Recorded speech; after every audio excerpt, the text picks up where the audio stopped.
Welcome to Taming Disaster with Drones for Good podcast, presented by Aeros, part of GE Aviation, with additional financial support from First Eyes and Pix4D. Tune in for in-depth interviews, one-of-a-kind perspectives, and insightful conversations with industry leaders who are using drones to help prepare for, respond to, and recover from complex emergencies and major disasters around the world. And now, from the AIRT Studios in Miami, Florida, the heart of Hurricane Alley, here is your host, Christopher Todd. Hello again, everybody, and welcome to episode 003 of Taming Disaster, Drones for Good. It is Monday, June 29th, 2020. I'd like to thank you all for listening and for all of the tremendous support and feedback we are receiving both within the unmanned systems and the emergency management community. So thank you for that. If you tuned in to our last two episodes, you know that we explored the role of unmanned aircraft systems for public safety with Charles Werner, Director of Drone Responders, back in episode 001. We followed that up with the role of drones for hurricane response with David Merrick from Florida State University in our second episode. And if you have not listened to those podcasts, I invite you to take a listen when you have some time. There's some great information contained therein. Today, we are going to learn about the role of drones and other unmanned systems for humanitarian use around the world. Our guest is a remote pilot and internationally recognized expert on humanitarian technology who has worked on a wide range of humanitarian technology projects around the world with partners including the United Nations, Red Cross, World Bank, and many others. He is the founder of the International Humanitarian UAB Network, an organization with over 3,000 members in more than 120 countries, dedicated to the safe, responsible, and effective use of drones for a wide range of aid development and health contexts. He is the author of the book Digital Humanitarians and now serves as the executive director of WeRobotics, an organization focused on creating and enabling robotic technology experts to create positive aid, health, development, and environmental impacts at local levels around the world. Ladies and gentlemen, it is my distinct pleasure to welcome the executive director of WeRobotics, Dr. Patrick Meier. Hello, Patrick, and thank you for joining us. Hi there, Chris. Thank you so much for having me. I've been really looking forward to this. Thank you. Thank you. Well, I want to learn all about the fascinating mission of WeRobotics, the work you are performing around the world, as well as your views on the current COVID-19 pandemic and the role you see for unmanned systems as life changes for many people around the world. But first, I want to learn a little bit more about you. You were born in Africa. Tell us about your early years and how you started down this path of humanitarianism with unmanned systems. Thanks. Great question to kick off with. I was born in Côte d'Ivoire in West Africa. And at the age of 7, we moved to Kenya, so West Coast to East Coast. And was in Kenya for another 7 or so years. And that certainly, those 15 years certainly molded my worldview and shaped my interests, which is why after undergrad and during grad school and after grad school, I kept working extensively in Africa on a wide range of different humanitarian projects. And about 19 years ago, started getting more interested in the technology side of things. But so, yeah, I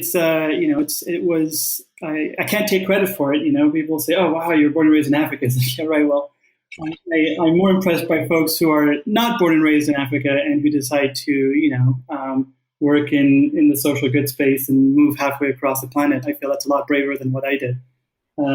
Fair enough. I mean, do you remember when you first started looking at technology and thinking, hey, there's something we can do with this to really start, impacting life, especially in Africa? Yeah, it was really in 2001 when I started looking at the role of mapping and GIS in the context of humanitarian crises, specifically complex humanitarian emergencies, with a foundation called the Swiss Peace Foundation at the time.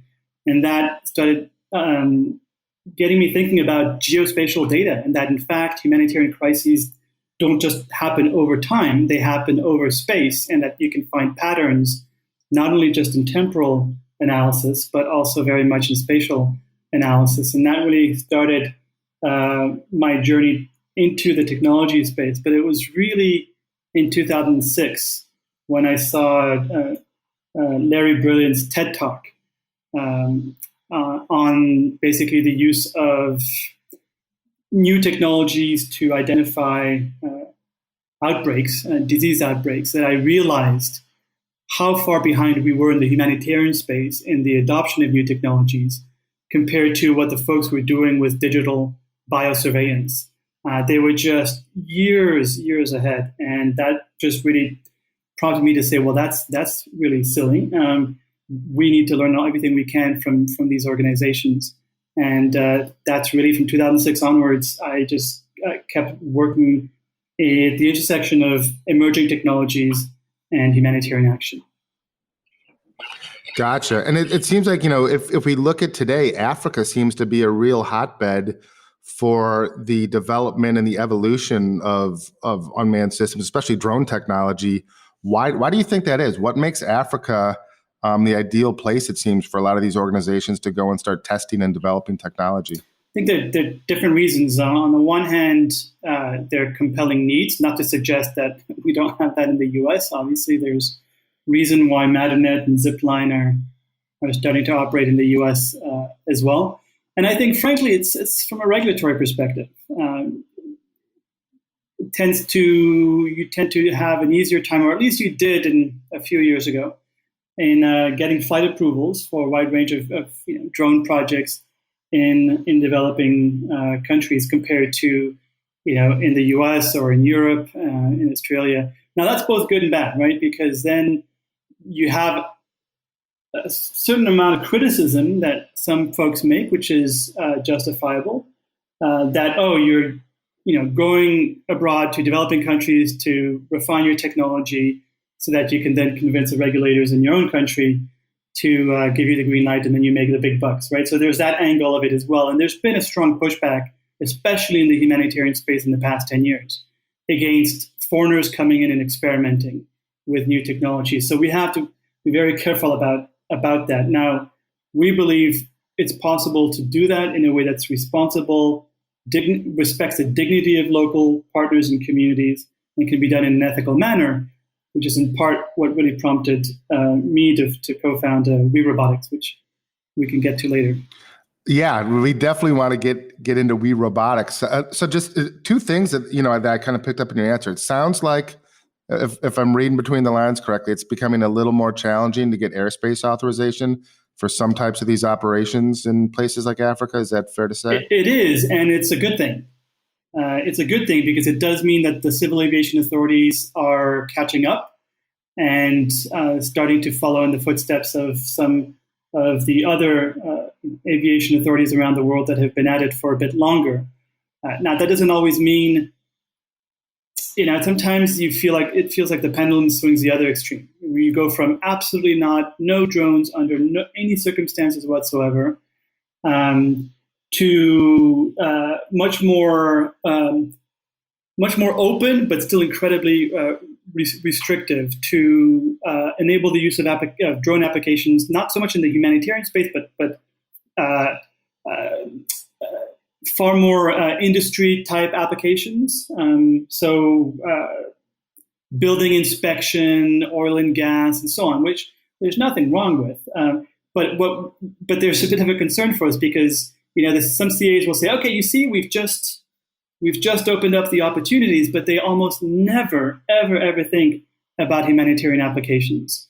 In some countries, like one country in West Africa, you need 30 days minimum, no matter what, to get flight permission. So how are you going to be doing disaster response when that's the case, right? For oil and gas, you can plan around that. For building inspections, you can, but for disaster response, you can't really. Yeah, understood. And the second takeaway I had from that first kind of segment is that it sounds like commercial enterprises are looked at slightly differently, and this is understandable. I think it happens around the world, than the humanitarian organizations. Companies that are going in potentially looking to exploit the opportunity to develop commercial technology that they can then take and monetize with revenue in other parts of the world.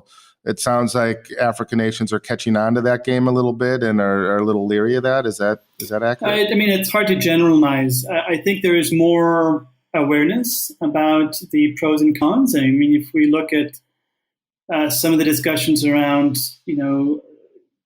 Zipline's contract with the Ghanaian government, that was very controversial in the Ghanaian parliament. There was a lot of criticism around that, and that's healthy. We want debate. I think we should not, whether this is in Africa or Asia or Latin America, not simply accept that because this technology is coming from the West, that it's the most appropriate technology, and that it's necessarily done with the best of intentions, and that it's going to help create shared prosperity rather than more concentrations of wealth. So there's so much more that goes into these drone projects. It's one thing to do them at home in our own countries and so on, but as soon as we go and work abroad, there are just other dynamics and responsibilities and implications that we need to keep in mind. Okay, so let's talk about WeRobotics. Fascinating organization. Tell us a little bit about the mission, how it got started, and the path you're on today. Thanks, Chris. There's where to start, but I'm glad we mentioned just my early story in Africa, because it certainly has had an impact on how I view the world, like I mentioned, and why I'm involved with WeRobotics now. For me, working in the humanitarian space for the past 15 years, I've seen time and time again how disasters happen, and you got a bunch of foreign experts who fly in and parachute in to support the relief efforts and so on. So it's been very top down. This is not new, decades and decades and decades. But as I worked more and more in this space and was seconded to different humanitarian organizations after major disasters, I became more and more uneasy, frankly, with respect to the arrogance that I saw in a lot of folks deploying, and this became clearer than ever before when folks started deploying with small drones. I understand that somebody in Europe, in Switzerland, which is also known as the home of drones, there's a lot of expertise, engineering-wise and technical expertise in drones, but that does not mean that if I have that expertise, that I'm actually going to be able to add value in humanitarian settings. And so what I started seeing from 2013, 2014, so the Typhoon Haiyan in 2013, then we saw the earthquake in Nepal in 2015, was more and more of these drone companies and drone pilots from the West self-deploying into disaster zones without having ever worked in humanitarian efforts before, without ever having worked abroad, let alone in countries like Nepal, not knowing the local language, not understanding the local culture, customs, understanding the local dynamics, and just frankly causing harm, causing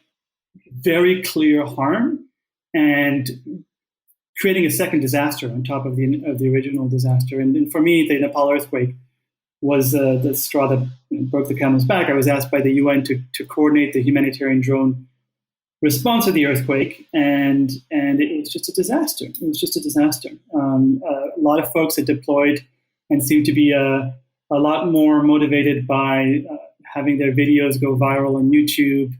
And again, a level of arrogance that I'm very allergic to, I guess, in part having been born and raised in Africa, and seeing these foreigners come in thinking they know everything and really causing a lot more harm. So that for me was just, I remember, it's still vivid and very emotional for me because I was furious. I was livid. And thinking to myself 5 years ago, as all this was really blowing up in my face, what I would do or what I would give to be able to work with local Nepali drone pilots who are not there for the clicks, who are there because this is their country and their communities have been impacted by an 8.0 earthquake. And as soon as the cameras leave and CNN goes on to the next thing, they're going to still be there working on reconstruction and development. And I said, that's it. I'm done with the top down. I'm done with international, foreign technocentric interventions. It's just I've seen too much harm caused as a result. And long story short, this is why my motivation. I have two other co-founders for founding WeRobotics, but also why Nepal became the first country to join the Flying Labs network. So Nepal Flying Labs joined a few months after after the earthquake in 2015. And since then have done 5 years worth, half a decade's worth of outstanding, locally driven, locally deployed drone projects from humanitarian efforts, public health, sustainable development, nature conservation, you name it. And it's all locally driven. And for me, that's what it's all about at the end. Yeah, that's an amazing point, and it's something that we learned firsthand too, working with some of our partners here in the Western Hemisphere and in South America. Is that there's a certain discomfort, especially with the thought of Americans or whoever coming in trying to be the experts and teaching. This is how you need to operate in a disaster. I think you nailed it on the head there. It's really about building the local capacity and empowering them to go out and enabling them to carry out a response effort or a mitigation effort within the local community. Because the foreigners may be there for a few weeks, but disasters are things that the preparation, the mitigation, the recovery process goes on for quite a while. And I think that's part of the great concept behind the flying labs and WeRobotics is you're kind of going in there and creating that capacity at the local level. How did you kind of come up with that idea? I mean, that's from straight out of the Nepal experience. Is that how flying labs emerged, or what was the catalyst for that? Yeah, I mean, it was after the Nepal earthquake. I was like, I started talking to a couple of good colleagues of mine who have been in. One of them, Andrew, been in the public health, emergency health space for a decade, and then my colleague Sonia, who was employee number 5 at Pix4D way back when, and who's been in the drone space for many years as well. She comes directly from the private sector and the nature conservation background. And the three of us I think I think we shared a certain level of frustration of just, parachuting in to solve a problem. I think we were quite frustrated with all that and said, no, let's completely turn that on its head. And so we started discussing, what a different model might look like. One that's locally led, locally owned, locally managed, that is decentralized, that is, really very much decentralized. So the Flying Labs model has been refined, is being refined, on a regular basis. Every couple of months, as we get feedback from our partners or from the Flying Labs themselves, we're continuously updating the model based on what we're learning and what we're hearing from the labs. But what I find strange is that ultimately it's not rocket science. It's really about recognizing that we don't have all the answers. We're not living and working in those countries. We don't understand the local context necessarily or the local language. So it's really about how do we facilitate knowledge exchange? Because goodness knows I'm learning a heck of a lot from all 27 Flying Labs around the world, but also facilitate knowledge exchange between them. What is being learned in Nepal could be instructive in India. I mean, they do share a lot of commonalities in the region in terms of hazards and natural disasters and so on. So it's really the model is really about getting out of the way, to be honest. It's about being responsive to what the local experts in these countries are asking for. So we don't tell the labs what to do. It's quite the other way around. They ask us what they need in order to do a project with the World Bank or to do this humanitarian effort or this delivery drone project. And our role is really to be an enabler, to respond to the skills they're asking for and helping to exchange that knowledge, providing them with access to the technologies they need in order to deploy appropriate technologies for humanitarian efforts and beyond, and then to help create opportunities. Because what we've found as well is that even though they have the skills, even though they have the experience, even though they have the technologies, international organizations and companies tend to, they tend to overlook them, overlook local experts. Time and time again, whether it's the UN or the Red Cross or the World Bank, they hire the Western drone companies, the Western experts, and so on. And so we are actively working with these international organizations and companies to let them know, listen, don't assume that expertise doesn't exist locally. Don't assume that somebody who knows how to fly a drone, but that doesn't speak a word of the local language, doesn't understand local culture, tradition, and so on will actually be able to be more impactful and have their intervention be more sustainable. So a lot of what we do is trying to shift mindsets. It doesn't mean that local is going to be always best. It's not that I'm anti foreign expert or anti-international organization. It simply means I am pro local leadership, and those are two very different things. And ultimately, in the humanitarian space, unless we know, I mean, this has been true forever. That first responders, by definition, are the local communities and the local partners. So why are we not building their capacity if they want it, if they're asking for it, to the best of our abilities? So you've got 27 flying labs in action right now. Can you tell us a little bit about what types of projects and missions they're working on? Sure, yeah. Thanks. And we've just approved 2 more, so hopefully those will go public in September. So it'll be closer to 29 and seem to be like 1 lab-ish per month that tends to join. Sometimes it's a little faster, sometimes it's more quiet. So the labs work across 4 different sectors. They work in programs. So the humanitarian aid, public health, sustainable development, and environment. Environment includes agriculture, nature conservation, wildlife protection, and so on. And those programs are not programs that we kind of have imposed. Those are programs that reflect the kinds of projects that flying labs are pursuing. And so based on what we've seen during the first couple of years, we started realizing, okay, these are the 4 sectors in which the flying labs are active or want to be active in. And so now let's build some programs around that to transfer the expertise, the technology, the skills, the opportunities so that the labs can offer those services locally. So that gives you a sense of the different types of sectors. And it's, while we started not even the first year, the first 6 months was a lot of mapping focused kind of projects.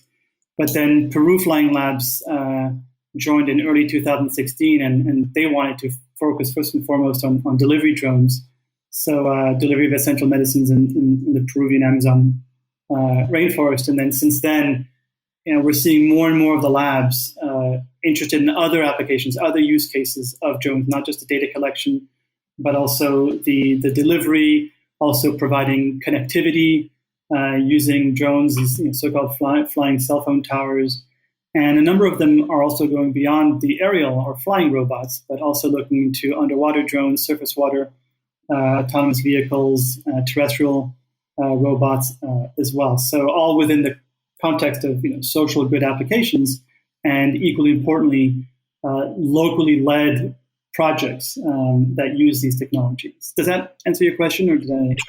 Yeah, no, that's pretty fascinating. I know you've been getting some really great visibility on the flying labs lately too. If I remember correctly, I think maybe 2, Dominican Republic and perhaps Kenya, were nominated for AUVSI Excellence Awards, and we may be hearing soon how that turns out. Is that did I get the right two projects there? Dominican Republic. Delivery drone project there with Pfizer, and Nepal Flying Labs.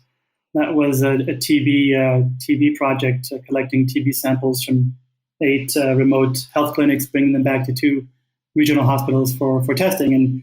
And there again, in both of these projects, like all the others, locally operated, locally managed. The drones are locally owned, locally repairable, affordable, and so on. That's really our core focus. And I think it's really telling that all these the other 3 finalists, Nepal Flying Labs and DR Flying Labs, are really the only organizations that are local organizations and run and hosted by local organizations in those countries. And so I'm really pleased, and it's a testament to their really hard work. And a lot of it, I think we need to find a way to make it more visible to others. I mean, it's a heck of a lot of work pulling off these projects. And it's one thing to do them here in Switzerland, where I have the hardware shop down the street, 5G, perfect roads, and so on. But when you're getting into the mountains regions of the Dominican Republic or in the foothills of the Himalaya, or in any of the other countries from South America, Africa, and Asia where these labs are operating, they're applying these technologies at the edges, right? They're pushing these technologies and pushing the envelope and learning a heck of a lot.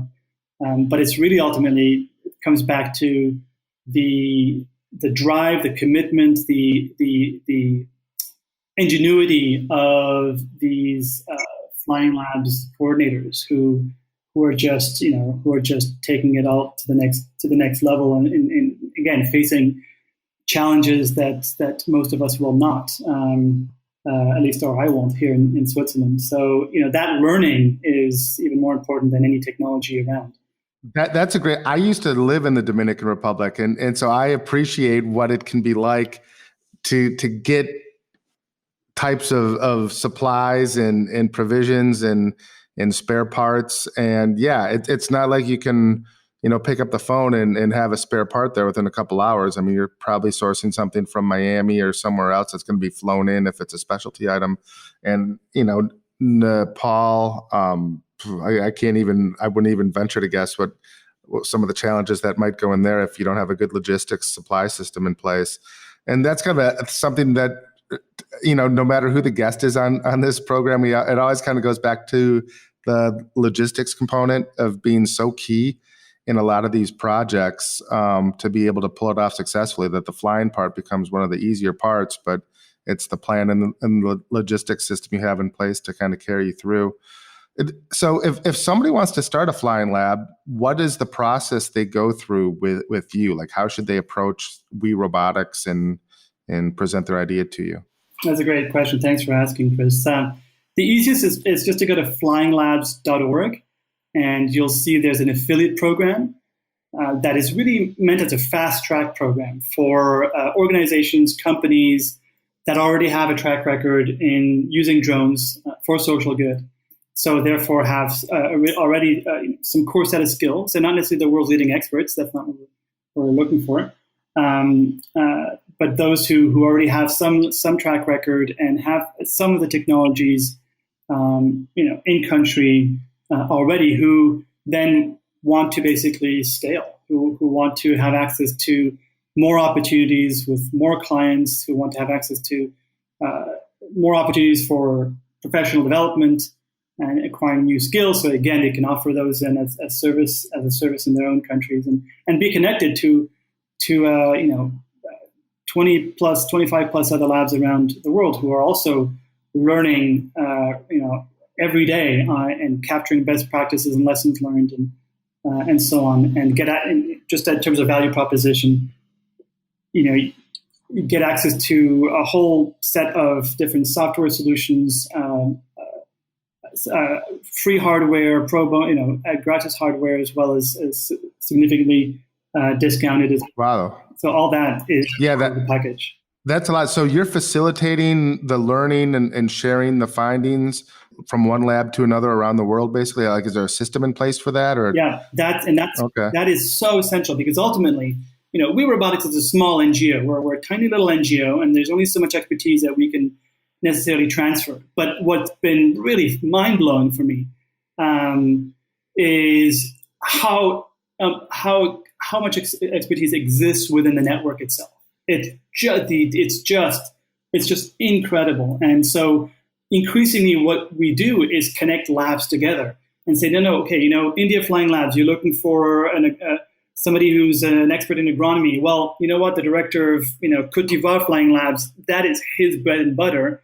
You should talk, right? So increasingly the labs are turning to each other for joint projects, trainings. They're going in together on funding proposals that we support, in any way, shape we can. So it's that network effect. You add one more node to the network, and the value doesn't increase linearly; it increases exponentially in terms of the expertise and the new combinations that you can make. So and because we have all these formal partnerships with the leading drone companies in the world.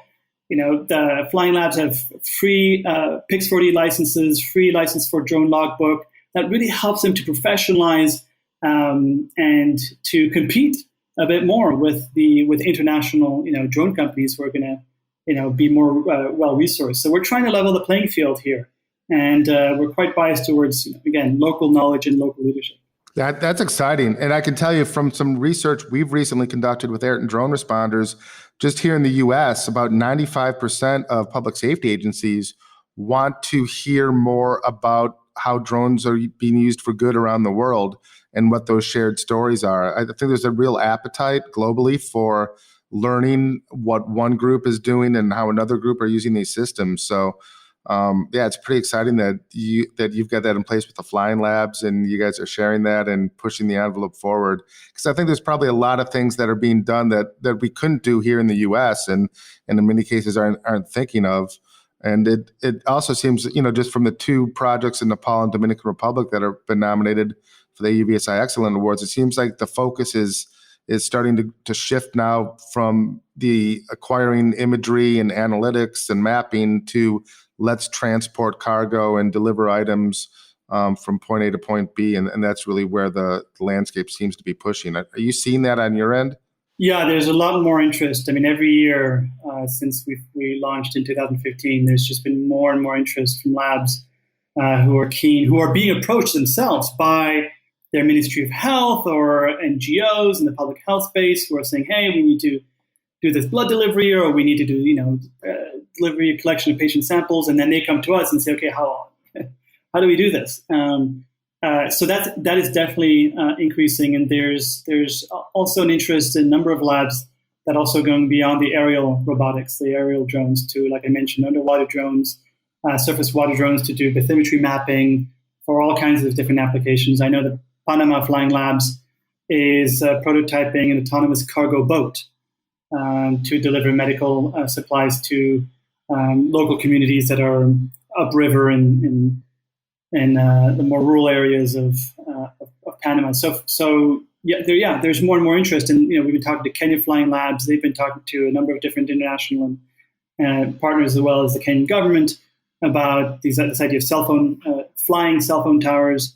That's another partnership that we've put in place earlier this year to enable the labs to basically have access to that technology and offer it as a service locally. So obviously when disasters happen, this can be quite useful. And I remember this in Haiti after the 2010 earthquake, where a lot of the cell phone towers have been completely either run out of oil, but a lot of them have just been destroyed.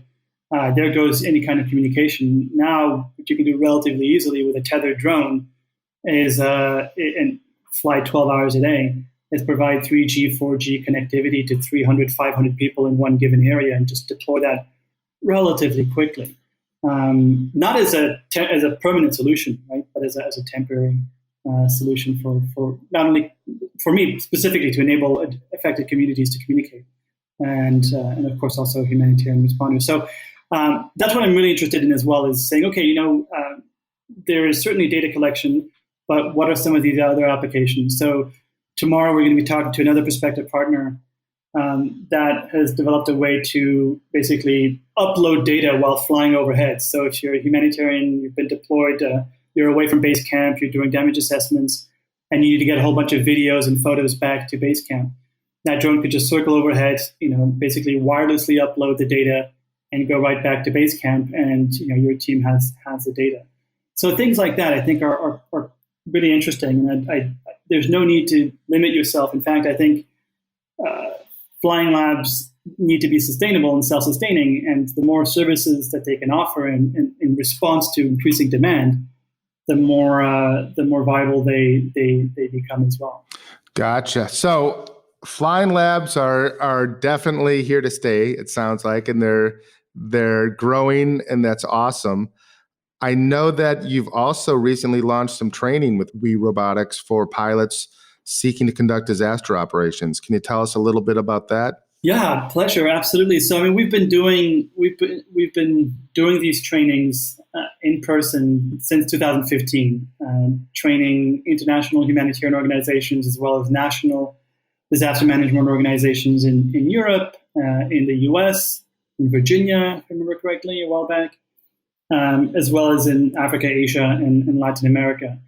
And we did an initial online version in 2018 and then realized that online trainings were not necessarily our expertise at the time.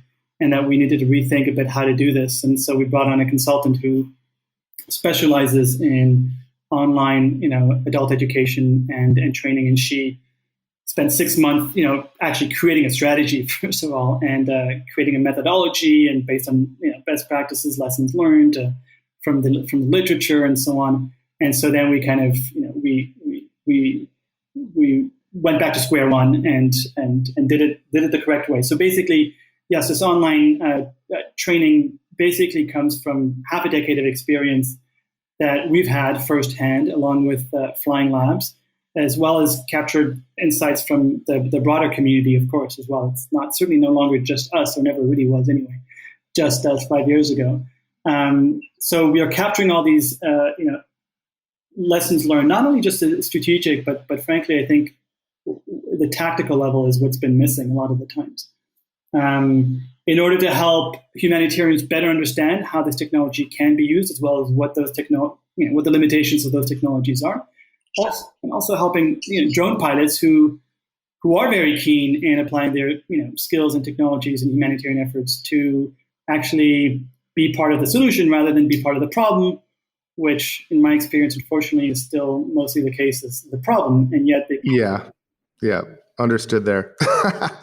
The online training is basically been peer reviewed by a number of different partners, including Direct Relief, MIT, UPenn, and others. So it's not just our content that we think is great. It has been peer reviewed. And if somebody wants to get more information on this course, what do they need to do? Where should they go? Just WeRobotics.org and click on trainings. We also have another peer-reviewed online training on the use of drones for medical deliveries. That's been peer-reviewed by colleagues at WHO and the Center for Disease Control. And we have a few other upcoming trainings going live in September on nature conservation and other applications. Okay, so again, that URL is WeRobotics.org, and you can get all the information on all of the programs, including the Flying Labs, or there's a separate URL for the Flying Labs as well. You can go to both flyinglabs.org or WeRobotics.org. They link to each other. Okay, excellent. So what is the future looking like right now for you and for WeRobotics? Are you going to keep pushing forward with more Flying Labs or any other big initiatives on the horizon? Great questions. I mean, Flying Labs are all demand-driven, so it's just people hear about them and then they get in touch, and we go through the application process, which can take a few weeks to a few months, depending on who's applying. So we're continuing to be responsive to that. One of our big priorities that we've already started earlier this year is enabling all the labs to have the labs join at different levels with different levels of experience and so on. And so there's quite a variety in terms of experience and so on. And we're trying to basically enable all labs to have a minimum set of expertise in this technology, which means really raising the bar for all these labs and working with them to get to the next level, because obviously they see this in their interest as well. The higher up they go in terms of, for example, the data value chain, in being able to offer not just data collection services, but they can also start using AI for automated feature detection and creating different kinds of information products. So the more they go up the value chain, the more services they can offer. What we're working on really is enabling them to take it to the next level in terms of the quality of the services that they offer. And what's been really interesting, and it goes to show you how sometimes we don't think them through. We found that some of the labs have told us that, no, we know how to fly the drones. We've taken the trainings. We have some experience. We've also benefited from yours. But where we need more help on is business management. Okay. It's actual, how do we provide top quality customer service, right? Yep. And here we are just focusing on the skills and the technology and the operation and that. They're like, no, we got that part. So that's also helped us, update our roadmap for 2020 and to say, okay, this is what is also really needed from the Flying Labs, is that kind of capacity to operate as an effective organization. So So that's a big part of what we're working on. That's really true. And that kind of goes back to the early part of the conversation. It's one thing to be out there using drones for good and being efficient and effective in the field. Yet a part of it is you've got to kind of tell that story so you can prove the validity of what you're doing and be able to garner more support and push it forward. So it can be really tough for, because people do have different skill sets, to have that well-rounded project that kind of, hits on all those touch points and checks all the boxes to really go out and say, hey, look at what we did, how we did it, and then communicate that to the various stakeholders. So true. And that's exactly the conversation we had with our board last week. In that part, like the storytelling, the communications, and so on. That's really, really spot on. And again, just want to maybe just emphasize for everybody who's listening. I am myself a foreign drone pilot, right? I've deployed in humanitarian efforts. So it's not that I'm not anti foreign expert, foreign drone pilot, and so I'm one of them myself, right? It's just that I'm pro localization, pro local leadership, but you do need both ultimately for this to work. Yeah, and I think the key is having the right relationships in place, and to your point earlier, being part of the solution, not part of the problem. And a lot of it is the attitude you go in as well. If you go in there as a know-it-all who's there to save the world and looking at it as disaster tourism and a big photo op, then you probably won't be invited back and your reputation will suffer. So doing the right things for the right reason are really key. Any last thoughts on your end? I know we're getting close on time. So anything else you'd like to talk about? Anything else you'd like us to know about WeRobotics? We're always learning. We're always looking to expand our partnerships with a wide range of organizations and wide range of industry players in order to help continue to help support the flying labs in doing the good work that they do. And maybe just to close on one anecdote that kind of ties in a lot of what we discussed as well. I remember when Amrita, who used to lead the flying labs in Fiji, when she was asked to deploy with the Fijian Red Cross after a major cyclone, she was given like 3 hours to get on a helicopter and deploy to a very remote island. That during the first day or two, because of what had been a cyclone, the winds were particularly still high, and we didn't have an M600, a heavier drone at the time. So she didn't have much an opportunity to fly during the first couple of days. And so what she did was not just disappear and twiddle her thumbs for a day or two to wait for the winds to calm down. She basically, packed the drone up, left it aside, and asked her humanitarian colleagues, how else can I help?